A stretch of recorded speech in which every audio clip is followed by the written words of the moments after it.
हमारे आज के स्रोतों पर नज़र डालते ही एक ऐसा आंकड़ा सामने आता है जो पहली नज़र में बिल्कुल समझ नहीं आता, बल्कि कहूँगी कि थोड़ा चौंकाता भी है। बात यह है कि पिछले एक साल में भारत ने अमेरिकी सरकारी बॉन्ड्स में अपने निवेश में एक बहुत बड़ी कटौती की है। हाँ, और ये कोई छोटा मोटा बदलाव नहीं है। बिल्कुल नहीं, और ये कोई छोटी मोटी रकम भी नहीं है। हमारे पास जो ब्लूमबर्ग के आंकड़े हैं उनके मुताबिक 31 अक्टूबर 2024 और 31 अक्टूबर 2025 के बीच अमेरिकी ट्रेजरी नोट्स में भारत का जो इन्वेस्टमेंट था वो $241.4 बिलियन से घटकर $190.7 बिलियन रह गया। मतलब सीधा सीधा 21% की गिरावट। हाँ, सोचिए, लगभग $50 बिलियन निकाल लिए गए। लेकिन यह कहानी और भी दिलचस्प हो जाती है। ये पिछले 4 सालों में पहली बार है जब भारत ने अपना पैसा वहां से निकाला है। अच्छा, इससे पहले तो लगातार निवेश बढ़ ही रहा था। तो सवाल उठता है, ऐसा अचानक क्या हुआ? और सबसे अजीब बात यह है कि ये फैसला तब लिया गया जब अमेरिकी बॉन्ड्स पर आप देखिए 4% से 4.8% तक का शानदार सुरक्षित रिटर्न मिल रहा था। मतलब जब पैसा कमाने का अच्छा मौका था तब भारत ने पैसा निकाल लिया। बिल्कुल, ये तो ऐसा हुआ जैसे कोई सेल लगी और आप दुकान से बाहर निकल जाए। अजीब है ना? तो आज हमारी पड़ताल का मिशन यही है। हम एक तरह से जासूस की तरह इन आंकड़ों और स्रोतों के जरिए ये पता लगाने की कोशिश करेंगे कि इस अजीब कदम के पीछे की वजह क्या है। क्या ये कोई घबराहट में लिया गया फैसला है या फिर एक बहुत सोची समझी लंबी रणनीति का हिस्सा? चलिए इस गुत्थी को सुलझाते हैं। बिल्कुल, और ये गुत्थी वाकई बहुत दिलचस्प है, क्योंकि पहली नजर में किसी को भी ये लगेगा कि शायद भारत को कहीं और इससे बेहतर रिटर्न मिल रहा होगा। हाँ, मेरा भी पहला ख्याल यही था कि ये सिर्फ मुनाफे का खेल है, कि शायद किसी और देश के बॉन्ड ज्यादा आकर्षक हो गए होंगे। और यही वो पहला सुराग है जहां कहानी घूम जाती है। जब हम स्रोतों की गहराई में जाते हैं तो पता चलता है कि ये फैसला ये रिटर्न से बिल्कुल की प्रेरित नहीं है। अच्छा, ये मुनाफे से ज्यादा ये सुरक्षा और भविष्य की रणनीति के बारे में है। और इस पूरी रणनीति को अगर एक शब्द में समेटना हो तो वो शब्द है विविधीकरण। हाँ बिल्कुल, विविधीकरण यानी डाइवर्सिफिकेशन। अच्छा, मतलब वही पुरानी कहावत कि अपने सारे अंडे एक ही टोकरी में मत रखो। लेकिन यहाँ तो हम अरबों डॉलर की बात कर रहे हैं, तो इसका मतलब यह है कि भारत को लग रहा है कि अमेरिकी डॉलर वाली टोकरी अब उतनी महफूज नहीं रही। ठीक इसी तरफ हमारे स्रोत इशारा कर रहे हैं। हमारे पास बैंक ऑफ बड़ौदा की अर्थशास्त्री दीपान्विता मजूमदार का एक बहुत सटीक बयान है। वो कहती हैं, ये विविधीकरण की ओर भारत के दृष्टिकोण की ओर इशारा करता है और उसकी विदेशी मुद्रा रणनीति में एक बदलाव का प्रतीक है। मतलब आसान भाषा में कहें तो भारतीय रिजर्व बैंक अब अपने विदेशी मुद्रा भंडार को सिर्फ 1-2 जगहों पर रखने के बजाय कई अलग अलग जगहों पर फैला रहा है, ताकि किसी एक जगह पर संकट आने पर पूरा भंडार खतरे में ना पड़े। ठीक है, तो हमने पहला पड़ाव पार कर लिया। ये मुनाफे का खेल नहीं बल्कि जोखिम कम करने की रणनीति है। तो फिर अगला सवाल यह है कि आरबीआई को अचानक अमेरिकी बॉन्ड्स में इतना जोखिम क्यों दिखने लगा? दशकों से तो इन्हें दुनिया का सबसे सुरक्षित निवेश माना जाता रहा है। ऐसे कौन से खतरे हैं जो हमें आपको नहीं दिख रहे पर आरबीआई के बोर्डरूम में उन पर चर्चा हो रही है? बहुत सही सवाल है, और स्रोत इसके पीछे 3 मुख्य कारण बताते हैं जो एक दूसरे से जुड़े हुए हैं। अच्छा, पहला और सबसे तात्कालिक कारण है अमेरिकी डॉलर पर निर्भरता कम करना।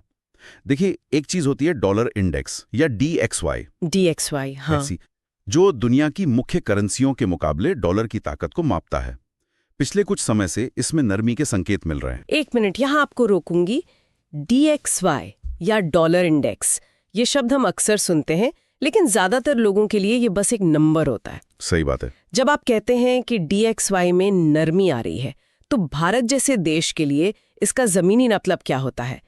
क्या इसका मतलब ये है कि भारत के खजाने में जो अरबों डॉलर रखे हैं उनकी खरीदने की ताकत धीरे धीरे कम हो रही है? बिल्कुल सही पकड़ा आपने। ये वैसा ही है जैसे आपके बैंक अकाउंट में रखे पैसे की कीमत वो घट रही हो। अच्छा, जब डॉलर कमजोर होता है तो जिन देशों ने भारी मात्रा में डॉलर जमा कर रखे हैं उनके भंडार की कुल वैल्यू पर असर पड़ता है। और इस कमजोरी का एक बड़ा कारण अमेरिका का अपना श्रम बाजार है, जहां कुछ सुस्ती के संकेत हैं।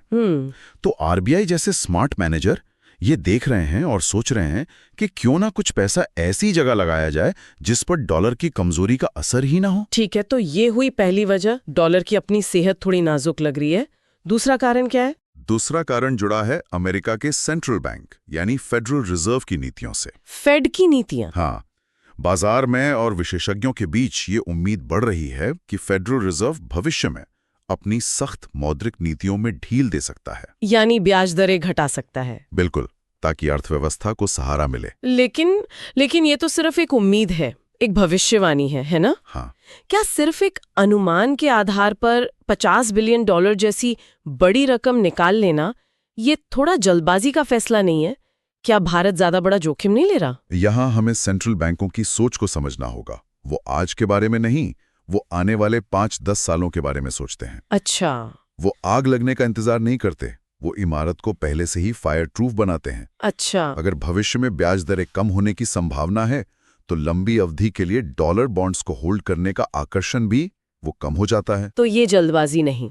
नहीं, ये जल्दबाजी नहीं, बल्कि एक दूरदर्शी कह सकते हैं, एक प्रीएम्प्टिव कदम है। समझ गई। ये एक तरह से शतरंज का खेल है जहां आप अगली कई चालों के बारे में पहले से सोच कर चलते हैं। और तीसरा कारण आपने कहा था कि वो शायद सबसे महत्वपूर्ण है। हाँ, तीसरा कारण है बढ़ते वैश्विक भू राजनीतिक जोखिम, जियोपॉलिटिकल रिस्क्स। आज की दुनिया को देखिए, हर तरफ तनाव है, ट्रेड वॉर्स की बातें हो रही हैं, देशों के बीच गुटबाजी बढ़ रही है, व्यापार और पैसों का जो खुला प्रवाह था उसमें रुकावटें आ रही हैं। जब आप भू राजनीतिक जोखिम कहते हैं तो क्या हम रूस यूक्रेन युद्ध जैसी घटनाओं की बात कर रहे हैं? बिल्कुल। जहां हमने देखा कि कैसे रूस के अरबों डॉलर के विदेशी भंडार रातों रात फ्रीज कर दिए गए थे। ठीक वहीं पर आ रहे हैं। वो एक बहुत बड़ा वेकअप कॉल था।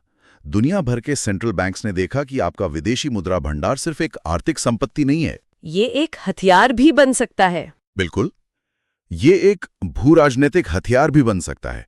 अगर आपका सारा पैसा किसी एक देश की करेंसी में है तो वो देश किसी भी विवाद की स्थिति में आप पर भारी दबाव बना सकता है। सही बात है। इसलिए आरबीआई समेत दुनिया के कई सेंट्रल बैंक अब इस कॉन्सेंट्रेशन रिस्क से बचना चाहते हैं।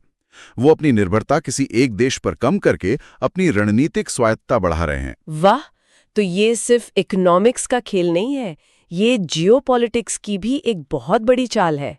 अब तस्वीर साफ हो रही है। डॉलर की कमजोरी, फेड की भविष्य की नीतियां और सबसे बढ़कर दुनिया में बढ़ता तनाव और अविश्वास, इन सब ने मिलकर आरबीआई को ये कदम उठाने पर मजबूर किया। तो अब सबसे बड़ा सवाल, अगर पैसा अमेरिकी बॉन्ड से निकल रहा है तो ये जा कहाँ रहा है? भारत अपनी दौलत के लिए कौन से नए महफूज ठिकाने ढूंढ रहा है?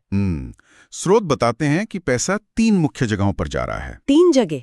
हाँ, पहला और सबसे प्रमुख है सोना, गोल्ड। हाँ। दूसरा, दूसरे देशों के सरकारी बॉन्ड्स, अदर सॉवरेन बॉन्ड्स। और तीसरा, गैर डॉलर संपत्तियां, नॉन डॉलर एसेट्स। सोना। ये दिलचस्प है। आज की इस डिजिटल और क्रिप्टो की दुनिया में हम फिर से उस पुराने चमकते हुए पीले धातु की तरफ क्यों भाग रहे हैं? ऐसा क्या खास है सोने में? सोने की खासियत यह है कि ये किसी देश की सरकार का वादा नहीं है। मतलब? देखिए, एक डॉलर का नोट अमेरिकी सरकार का एक वादा है। हाँ। एक सरकारी बॉन्ड भी एक वादा है। हाँ। लेकिन एक सोने का बिस्किट, वो बस सोना है। उसकी अपनी एक वैल्यू है। हाँ।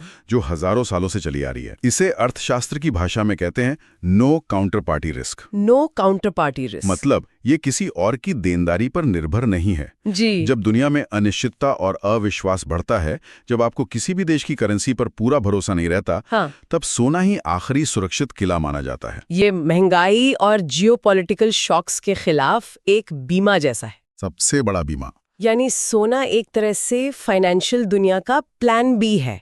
जब कुछ काम ना करे तो सोना करेगा। बिल्कुल। और इसी वजह से दीपान्विता मजूमदार भविष्यवाणी करती हैं कि मौजूदा अस्थिर वैश्विक राजनीतिक परिदृश्य में हम फिर से आरबीआई द्वारा सोने की होल्डिंग में वृद्धि देख सकते हैं। अच्छा। और ये सिर्फ भारत की कहानी नहीं है, ये ग्लोबल ट्रेंड है। चीन से लेकर पोलैंड और सिंगापुर तक दुनिया भर के सेंट्रल बैंक पिछले कुछ सालों से जमकर सोना खरीद रहे हैं। तो भारत बस उसी रणनीति को और तेज कर रहा है। बिल्कुल। तो इसका कुल मिला के क्या मतलब है? क्या ये सिर्फ भारत और कुछ दूसरे विकासशील देश ही कर रहे हैं, या ये एक बहुत बड़ा वैश्विक बदलाव है जिसकी हम कह सकते हैं कि आहट सुन रहे हैं? हमारे स्रोत इस बात पर बिल्कुल स्पष्ट हैं कि भारत की रणनीति उभरती बाजार अर्थव्यवस्थाओं यानी इमर्जिंग मार्केट इकोनॉमीज के बीच एक व्यापक बदलाव का हिस्सा है।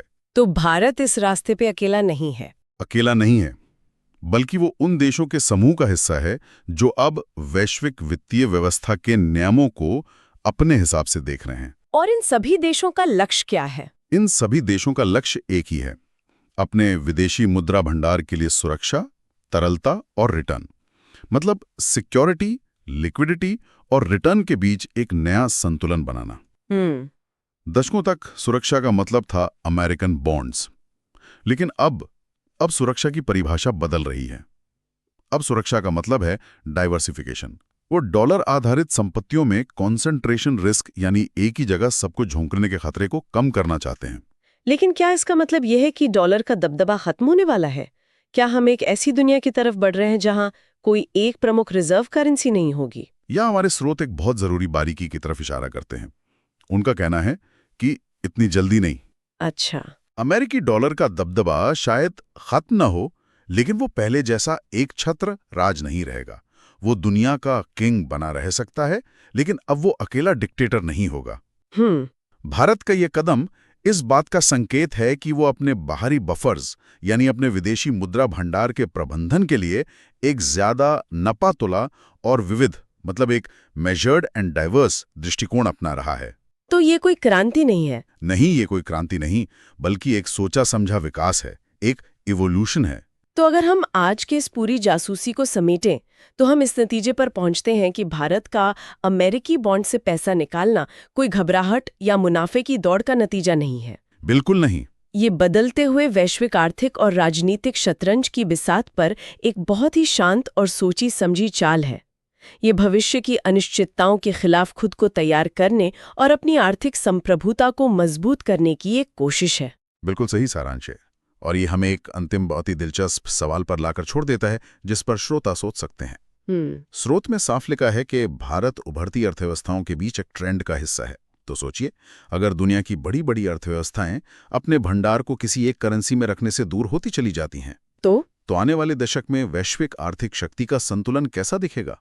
उस दुनिया में अमेरिकी डॉलर की भूमिका कैसे बदलेगी, जहां ज्यादातर देश नपी तुली और विविध रिजर्व रणनीतियां अपना रहे हों? ये एक बहुत बड़ा सवाल है। ये वो सवाल है जो आने वाले सालों में ग्लोबल फाइनेंस के भविष्य को तय करेगा।